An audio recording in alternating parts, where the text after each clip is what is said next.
This week's video was meant to be an update on Wash and his diabetes. In fact, I did record a video last week, which I will put up next week now. But I thought you'd rather know what was happening with Pippin. If you follow our Fizzy Star Rats Facebook page, you'll know that he had to go to the vets on Tuesday.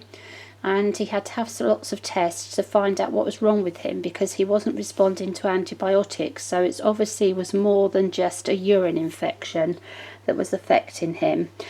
And he is okay. He's under here. I'm going to lift the cover up in a minute and show you, but it's been a very worrying time because he had lots of tests, he had to have surgery, and he's not been at all well, and it's been a very long and tiring and stressful week. It's only today that Pippin has started to eat some dried food, and he's still not drinking water properly. We're having to spoon feed him water. He is improving. I've talked to lots of people about this, and he is slowly getting better, and he's got to check up at the vet next week. I'm just going to lift the cover, but this is the vet bed, which is really good for sick animals to sleep on because the urine will go straight through and leave the top surface warm and dry. And we have underneath that, we've got some ordinary fleece because Pippin insists on sleeping under the vet bed instead of on top of it. So we've got layers of ordinary fleece and underneath some plain white tissue paper just to absorb any moisture. And here he is. Poor little man, aren't you? Hey? He's a poor little man. He's had a terrible ordeal. Hey, little boy. I'm just going to see if we can fold your bed back for a minute and see if we can get you to have a little drink of water. Here, Pippi. Just get some water on a spoon for you. Here you go, little man. Can you drink some water? Look, what's that? No? Don't want the water? Oh, good boy. Now, he's not drinking ordinary water, but this is honey water. I haven't had to use it before for any of the other rats, and I'd completely forgotten about it. And I was telling one of the ladies on my Facebook page, so thank you for this, Claire, for reminding me about honey water. It didn't work yesterday, but then today we tried it again, and Pippin will actually drink water with a tiny drop of honey. So you don't need very much honey. Just a tiny little bit. I dissolved it in some hot water from the kettle and then left it to cool. And Pippin absolutely loves it. Good boy. Because we're very worried about him getting dehydrated. And for the last three days, he's only drunk very watered down berry weight up. Was one spoon enough, little man? Oh, good boy. So that is working really well, because the last thing we want Pippin to do is to get dehydrated and get another urine infection. Anyway, what's basically happened is he went in Tuesday and he had to have a general anaesthetic, and we hadn't been able to obtain a good urine sample from Pippin. So while he was under the anaesthetic, the vet had to use a catheter to take a urine sample, and not only did it have the blood in it, but also cancer cells. So we knew that we're probably not looking at stones then. It's you know, a tumour. So the vet had to do exploratory surgery, and I'd given him permission to go straight on and do surgery because I didn't want Pippin to be under anaesthetic any longer than necessary. So he went straight ahead and did the surgery, and he looked all around his inside, his kidneys and bladder, where we thought there was a problem with either tumours or a stone. They were absolutely fine.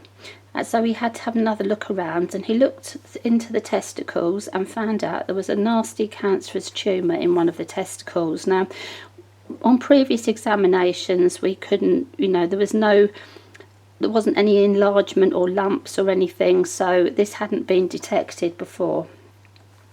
So anyway, the only treatment was castration, which the vet went straight ahead and did. And he then had an injection of antibiotics, and he had some painkiller injected as well. Good boy, Pippi. And I was waiting. My vet is in a different town from where I live, so I didn't want to come all the way home again. So I went and sat in the library and waited very nervously for a phone call. And about 2.5 hours after I'd left Pippin at the vet, I got a call. And the first thing, thankfully, my vet said is he's okay, because I was like, I told the vet, if you can't do anything, I don't want him to suffer, don't wake him up, just put him to sleep under the anaesthetic. I trust my vet 100% of his judgment and that he will always do the right thing.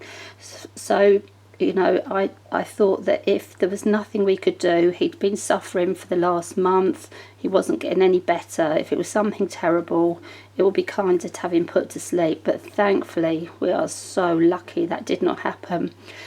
So anyway, the vet said he's still really sleepy, don't come back just yet. So I spent another hour sitting in the library reading magazines and things, and then I went back to the vet, and he was still a bit sleepy, but they let me bring him home with his medicines.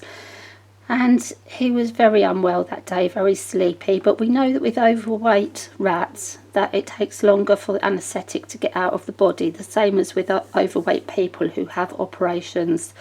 So we weren't too worried. But then the next day, on the Wednesday, I was starting to get really worried. He wouldn't eat or drink. I could only get him to have the very watered down berry weight up. And it was horrible. It was horrible. So I was talking to people, and people who had rats castrated, because we've never had this before, because we've only looked after fostered male rats before. These boys are the first groups of male rats that we've actually kept. So we weren't really sure what to expect, and we know that when our female rats previously had had surgery for tumours to be removed, within 2 hours they were awake. That same night they were happy, they were eating.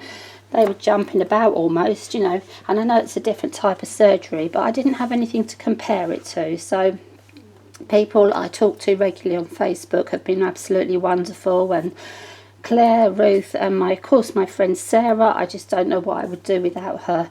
Even people like myself who've kept rats for a very long time, we can still panic when our rats are sick, when things don't go to plan. We do still worry and we stress out, and without these people to talk to, and there are others that other people that I've talked to, but there's too many of you to mention. You know who you are. If you've sent me messages and talked to me on Facebook, thank you so much for your support. It has been absolutely wonderful. So poor Pippin's had a terrible time, and last night I was really worried. And then we tried the honey water again, and all of a sudden, about midnight, Pippin just started to nibble on a piece of his Reggie rat, and it's not a food I like to give, but he likes it. So anyway, if you want to see pictures of Pippin's progress and the diary that I'm writing, that's all up on the Fizzy Star Rats Facebook page. I've currently got up to day 2, so later on today I'll be updating day 3 and get that all up to date. So you can see what's been happening and how the things we've been doing. And I'm trying to think if there's anything else that I should say. You'll have to excuse me today because I am just really so tired. The first 2 days were awful. We've kept Pippin in the little doona cage because he was so unwell, and it protects him, this cage, from drafts. It was warm. It was easy to see how he was doing. Normally with sick rats, we would keep them with a friend, but Pippin was not being very sociable and he didn't want to be with Wash at all. We tried him not the first day, but on day 2 and yesterday. And we're hoping today, now that he's feeling better, we're going to put him into a Mary cage with Wash and see whether Wash will stay with him or whether Pippin is still not quite ready to be back with his friends. The thing that we have to watch out for is he's got obviously the big wound down his tummy, and with the girls we found out when they had surgery they tried to remove each other's stitches, which is bad. Can't have that. That's obviously not nice. It has been sutured in the traditional way. I'm not sure why that is. It could be just the way things are done at this practice, or because he'd already been under anaesthetic for a very long time. We didn't discuss suturing beforehand. It was something I hadn't even thought about, and it's the first time we've had a rat have had an operation at this vet. So obviously it was worrying for me because it's the first time he'd been in there.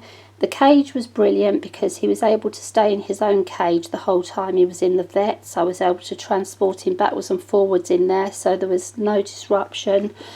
It's been good for observation, for looking after him, but he's moving around so well today. And the wound care, we don't have to touch the wound unless it's sort of weeping or red or sore, and then we have to consult the vet. But one thing we do, and I'm just about to clean out in a minute, it's very dirty down here, isn't it, little Pip? Hey, you're so much better this afternoon, aren't you? We do have to clean this fleece, change it every single day. You can't use the usual bedding, the safe bed and the back to nature, because of dust. And I know there's not normally dust in the paper bedding, but little bits can break down off of it and it could get stuck onto the actual wound.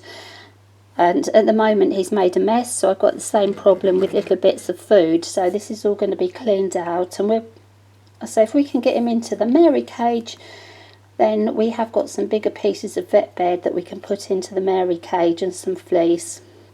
But he's doing really well today. And just thank you again for all your kind messages, and we will keep you updated. But compared to Tuesday and Wednesday when we were so worried, Pippi, come back to the camera because the tripod won't reach that far, little man. Oh, you can have some food. Hey, good boy. I can't pick him up there. I'll have to just move everything. Well, here it comes.